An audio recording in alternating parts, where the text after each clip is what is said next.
Hey everybody, I'm Jeanette, a self-professed true crime nerd, and welcome to the Law and Murder Podcast, where we're going to be talking about true crime and exonerations.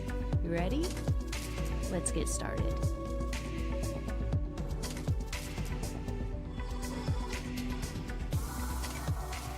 Hey friends, test is over. It is done. I'll see how I did in a couple weeks. But while I was studying, I couldn't help myself and I went ahead and looked up a case. So you're kind of actually going to get like a twofer. So I'm going to record the episode today because, I finished my test and I'm excited and I don't feel like I did terrible on it. But, I didn't ace the thing either, right? But I'm going to give you guys this one today, and then I'm going to record another I'm going to give you guys this one today, and I'm going to record another one on Saturday or Sunday and post that as soon as I get done editing it. This week I'm going to talk about Molly Bish. She was a 16-year-old kiddo that was living in Warren, Massachusetts, and Massachusetts is a little bit close to my heart because I've been stationed there before. So I almost kind of feel a little bit connected to the case in the sense that I kind of have an idea of what the surroundings look like and whatnot. But before I go ahead and get into the case, I just really wanted to thank you guys for supporting my podcast. Please support my project and just hit some stars on the iTunes app. If you scroll down after my podcast, there's the rating parts on it and it shows the most popular episode. And all you got to do is just hit how many stars you think I deserve. Hopefully 4 to 5. So that way we can kind of get my podcast on the map, and that would be super awesome. Anyway, this is just a hobby thing, but if I'm doing it, why not have more people listen, right? So if you just scroll down on your little app and just rate the show, that would be awesome. In any case, let's get started. Molly Bish was a 16-year-old kiddo with dreams. In high school, she was pretty popular. She was an honor roll student, varsity sports player. She was goofy, playful, and had a bunch of friends. Was a super hard worker and always worked for her goals. Now let me tell you, I can relate to this chick. Overachiever status, achieved. Summer was coming and she was starting to think about ways to make money to start making some income and being able to spend some of that money to do those normal teenager things like watch movies, going out for ice cream, which was super popular where I lived at in Massachusetts. Oh my God, I gained like 5 pounds in the summer over that ice cream. But anyway, to go to the ice cream shop and get some ice cream or, just to update her wardrobe. Rather than the beautiful beaches that surround the coast and the fact that Massachusetts has sharks, like for real, they have sharks. Yeah, so it means that the people gravitate to the ponds and lakes to swim in so that they can cool off in the summer.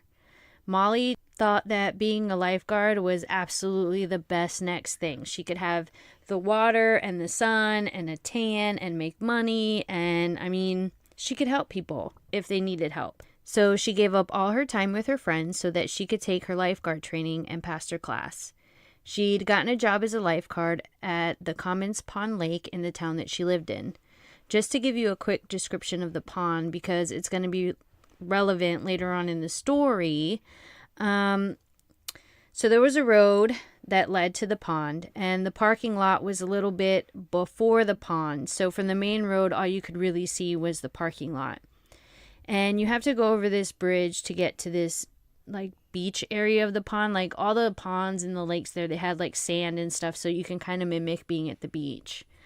So the photo will be on my Instagram page after this post, and I'll try to explain it as best as I can from here on out. So the lifeguard chair faces the pond, and it faces, from what I can see, away from the parking lot as well. So you're facing the water and then the parking lot's behind you. Behind Molly, over to the right, would be a dense set of woods that had a trail that led up the hill.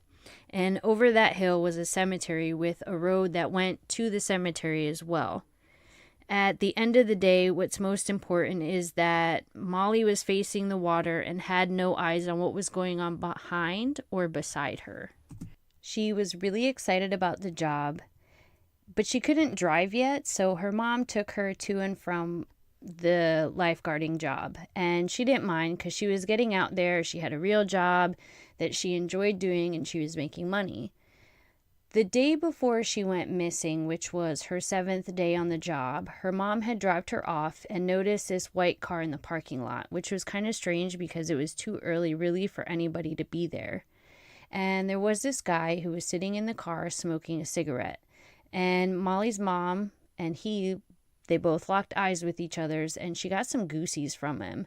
She had a really bad feeling and decided to wait it out and see if this guy was going to leave before she left her daughter at the beach. The guy kind of caught on to what was going on, and he started up his car, put out his cigarette, and left. So the guy leaves. Mom kind of sticks around for a little while, and then she goes on about her day. Molly finishes her shift, and Mama picks her up, and they go back home. The description that Molly's mom gave was that the guy was kind of old looking, somewhat heavy set, kind of like, this is my opinion, she did not say this, this is just me. He kind of looked like a heavy Burt Reynolds. He had like a 1970s look to him. And since Molly came home, no harm, no foul, when Mom dropped her off the next morning and didn't see anybody there, she just dropped Molly off and she kept going. But this time, just so that she could feel safe, just so Molly's mom could feel safe, she took a pit stop to the police station to pick up a police scanner so that way she would know if anything had happened. I kind of feel it's a little bit weird. I don't know, because it's really hard, right? Because I have like a 7-year-old, I'm lying, a 10-year-old kid who likes to go outside and play, and my mom used to be really super overprotective of us. I'm talking like if she didn't see us out the window, we were in trouble because she couldn't see us.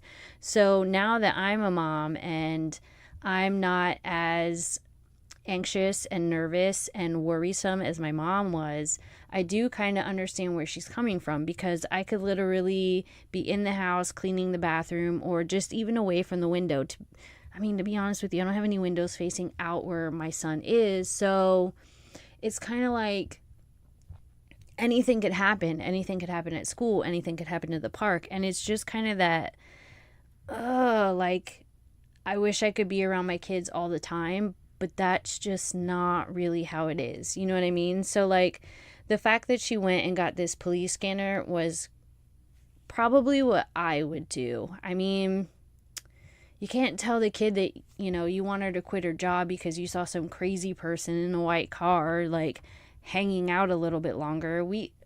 Nobody knows what's going on in other people's lives. And even though it's kind of shady, she had no other reason to worry but to go get this police scanner. But anyway, back to the story. So her mom drops her off. They both say, "I love you," and she heads off for her few hours of work. And there's, like I said, there's nobody there in the parking lot or around the pond. So her mom felt good enough to drop Molly off and go ahead and take off to go do her errands or whatever it was that she was going to do for the day. She did wait a few minutes, and she watches her make her way to the pond and start setting everything up, and she goes ahead and drives away. And at this point, we are at about 10 in the morning on June 27th. So Molly's at the sand, and she sets up her beach chair, her first aid kit, her bag of things to do, and got ready for her shift. She sat down and was ready to take on the day. Around 11 in the morning, Molly's boss had gotten a call that there wasn't a lifeguard on duty. Her boss was so confused because he had put Molly on the schedule and she should have been there. Even though she had been there for a week, he felt like he could depend on her. She was always there on time, and he seemed as if he could depend on her. So her boss decided to go to the pond to see what was going on. I mean, in his mind, she could have drowned in the pond, or maybe she wasn't feeling well and went home so quickly that she didn't call anybody to let them know. You have to remember, around this time, cell phones still weren't really a big thing. I mean, her disappearance happened in 2000. So in 2000, like, cell phones were just starting to get popular, but not everybody had them. You still kind of, like, quote unquote, had to have money in order to have a cell phone, right? So he thought that maybe, she went home, she got sick, and that she was going to call as soon as she got home. When he gets there, he sees that the complaints that he had gotten were accurate. But what was strange was that Molly set up with her chair and her first aid kit and all of that. It almost seemed as if she was going to give someone a Band-Aid or something, because her flip-flops were stuck in the sand, her first aid kit was open, and everything else appeared as if she kind of just left for a second and was getting ready to come back to her chair. But Molly was nowhere to be found. Her boss called the police thinking that maybe she drowned or something, and then her mother was called. At this point, Molly would not have been seen by anyone for 3 hours. When the police get there, they find that Molly didn't drown, and it seemed very likely that she was abducted. And what commenced was one of the biggest searches in Massachusetts history. While the search was going on, police started their investigation, and they had suspected her boyfriend first, because, I mean, that's the way these things happen, right? I mean, you gotta consider the ones that are closest to the family. But he was never considered a suspect in the case. Her boss was also a preliminary suspect, but he was also cleared by the police.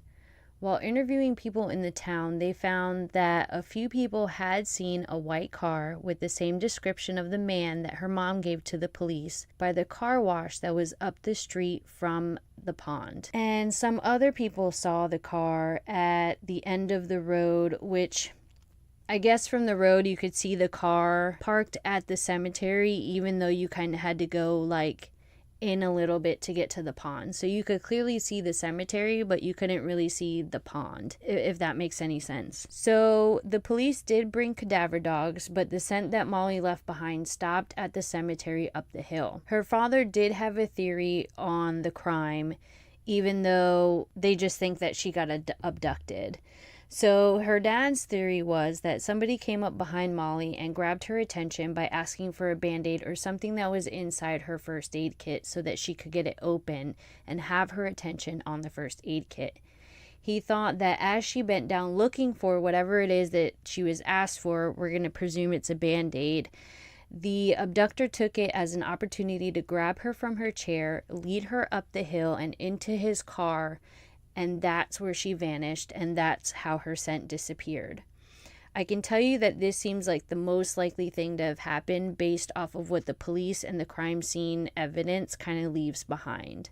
Her father didn't think that someone in town did it because it was too small a town for somebody to do something like that and just get away with it without anybody telling on anybody. It was a very close-knit, quiet, crimeless, or not as much crime kind of neighborhood. So the search for Molly lasted a few days, but her body wouldn't be found. Her case would go very, very cold. So cold, in fact, that it would be 3 years before anything would spark up in the case. A police officer that had started on the case got super obsessed about it. Some people thought this to be something that would ruin the case, and some thought that he was involved in the abduction, period. And some just really thought nothing of it. This cop made private investigator would be the one that would blow the case wide open. He started investigating the case and went around and started asking questions to people around the area where Molly disappeared. This guy's name was Tim, and he was the police officer that became so obsessed with the case that he's lost his job and his marriage over it. While Tim was out interviewing people in the area, he came across this hunter named Ricky. Ricky had told Tim that he had seen a bathing suit on the way to his hunting grounds, and this definitely piqued Tim's interest because when Molly went missing, she was wearing a bathing suit, a one-piece bathing suit, shorts, and a t-shirt. The fact that there was a bathing suit that was found kind of made it very apparent to him that Molly was probably in the area. Tim had gotten really interested in the bathing suit and asked Ricky to take him to where he found it. Now, here's the thing. There was a documentary series following Tim while he was doing all of his interviews and such. So it just seemed very opportunistic, maybe is the right word, that he would find this guy that talked about a bathing suit at the same time that documentary people were following him around so that he could solve the case. It just kind of seemed a little bit too convenient. And I don't know if it was a coincidence or not, but I mean, I wasn't there. And when the camera was on is when they found the bathing suit. Giving Ricky the benefit of the doubt, he said that he had seen the bathing suit before, but didn't really think anything of it. He wasn't aware of the case at all, so in my mind, it makes sense for what it is because I can't go back and verify when he found it. I wasn't walking with him, and I mean, who knows? So they find this bathing suit, which prompts the police to look in the area where the bathing suit was found. Can I tell you that this place was 5 miles from Commons Pond? A week after the bathing suit search began, the remains of Molly were found in the woods. At first, due to the coincidence of the findings and where the body was, they suspected Tim, but his alibi cleared him immediately. He was serving in the Army at the time of Molly's disappearance, and he was cleared just as an obsessed PI that was super obsessed with the case, just like everybody had thought from the get-go. There were a few suspects in the case, even though the case today remains unsolved. The first suspect was Oscar Valazarian. He had admitted to meeting Molly, but when her mother looked at him, she knew that that wasn't the man that she saw in the car, kind of stalking Molly on the day in the parking lot, so he was quickly released as a suspect in the murder. So I have to tell you that the police, Molly's mom, and everybody, they were very convinced that whoever it was in this white car, because other people had seen the white car at the cemetery, people had seen this white car at the car wash around the time that Molly had disappeared. Everybody was kind of convinced that whoever it was in this white car was the guy that had taken Molly. The problem is that whoever this guy was like seriously stranger danger, and nobody knew who he was. Nobody in the town looked like him, so where this guy came from, like, nobody knows. In 2009, 9 years after Molly's disappearance, a set of brothers were looked at for the murder of Molly.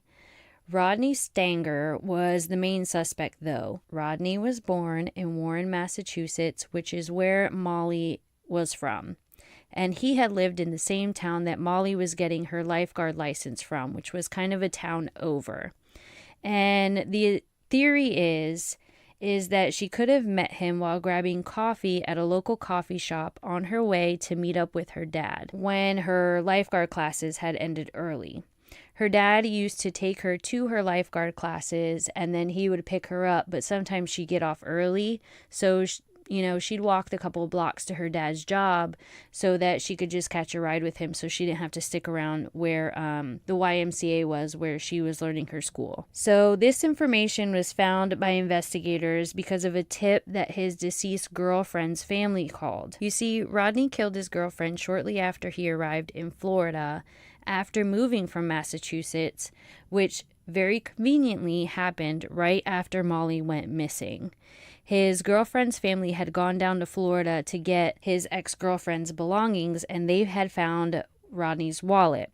And of course, nosy, just like I would be, the sister opened up the wallet and found a Massachusetts firearms card, and there was a picture of him on it, and to her, he looked exactly like the composite that Molly's mom had given to the police to draw up. Super coincidental, and I'll go ahead and link that on my Instagram page too, so you can see they have a picture of his mugshot in addition to the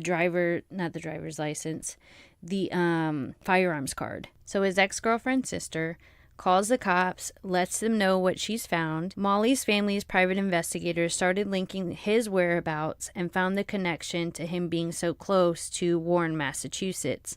Not to mention that he grew up in the area where Molly grew up.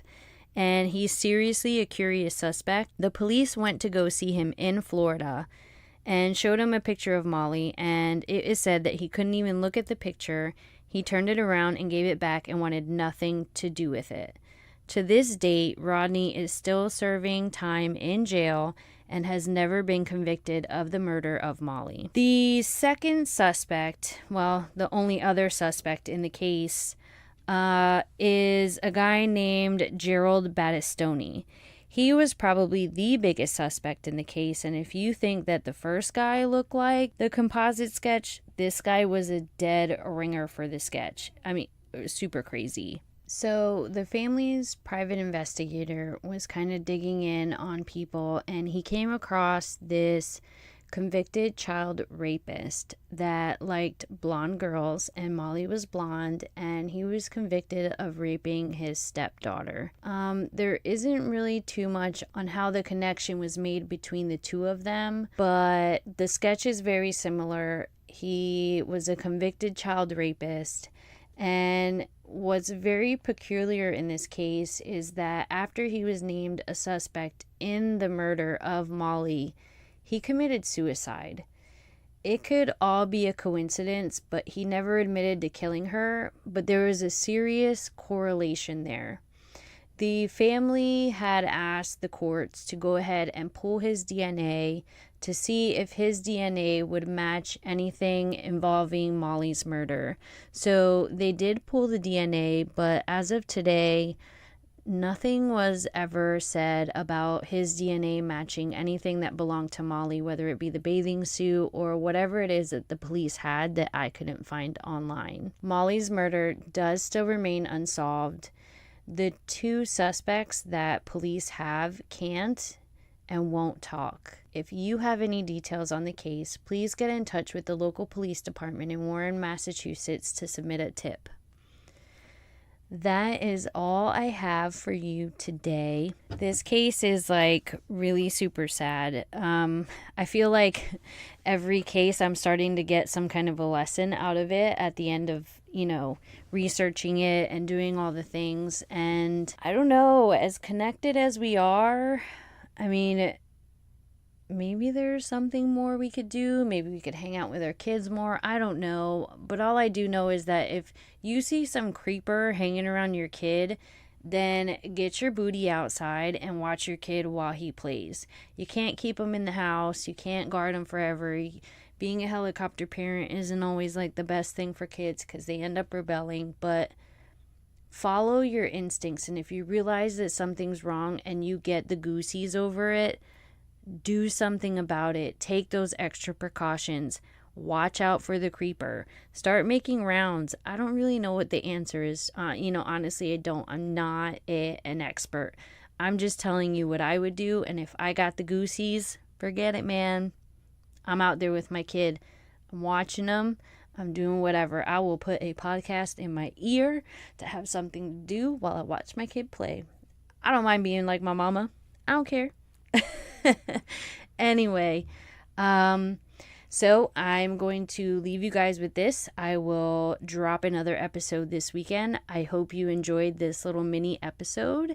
And of course, please find me on Instagram at Law and Murder. Leave me a DM. Leave a review on iTunes, Stitcher, Spotify, wherever it is that you listen. Thank you for listening. Thank you for the downloads. Happy 10th episode. Most podcasters, they say, don't make it past their 10th episode. So I'm still here. I'm hanging on. Have any suggestions, anything, let me know. I'll be more than happy to research a case, look into it, whatever it is that you guys are looking for in a true crime podcast. I might can make it happen. I don't know. All right, guys. Hey, I really appreciate you taking the time to listen to the show, and if you love the show, please leave a review on iTunes, and it would be even better if you shared it with your friends and got the word out. Until next time, bye.